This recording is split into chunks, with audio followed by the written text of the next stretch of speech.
నాకు ఏదో రకరకాల పనులు సడన్గా వచ్చి పడ్డాయి. అయినా సరే నాకు మార్నింగ్ ఫోన్ వచ్చింది. నాకు ఒక బాలయ్య బాబు దగ్గర నుంచి ఒక 4:30 కలుద్దామా ఈరోజు అన్నారు.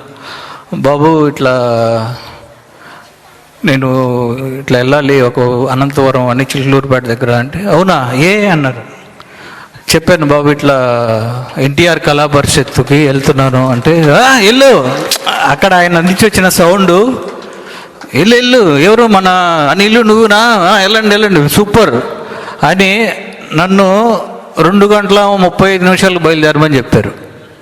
టైం చెప్పారు. ఎందుకు అంటే ఆయన ఆ టైం ఎందుకు చెప్తారు అంటే, నువ్వు ఆయన కొన్ని చూస్తారు, ఈ టైంలో నువ్వు బయలుదేరమ్మా, ఇంక అన్నీ అక్కడ జరిగే ఫంక్షన్ అంతా చాలా బాగుంటుంది అనే ఒక నమ్మకం ఆయనకి. ఆయన ఆశీర్వదించి పంపారు.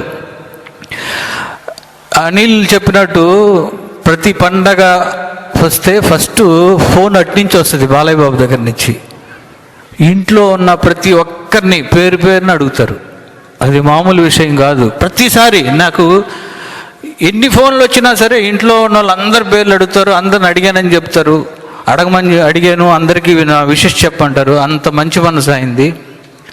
అలాంటి పెద్ద ఆయన కడుపున పుట్టిన బాలయ్య బాబుతోటి నేను సినిమా చేసే అవకాశం రావటం, అది మంచి హిట్ అవ్వటం, నా తర్వాత నా తమ్ముడు అనిల్ భగవంత్ కేసరితోటి సినిమా చేయడం, అది చాలా పెద్ద హిట్ అవ్వటం చాలా హ్యాపీగా ఉంది. అలానే మళ్ళా ఆయనతో సినిమా చేస్తా తప్పకుండా. మొన్ననే ఆయన చెప్తూ ఉన్నారు ఎక్కడో, మళ్ళా మనం అందరం ఒక రౌండ్ వేద్దామని. బోయపాటి గారు, గోపి, అనిల్ మళ్ళా ఒక రౌండ్ వేద్దాము డెఫినెట్గా అన్నారు. సో డెఫినెట్గా బాలయ్య బాబు తోటి మళ్ళా ఒక మంచి సినిమా చేస్తాం.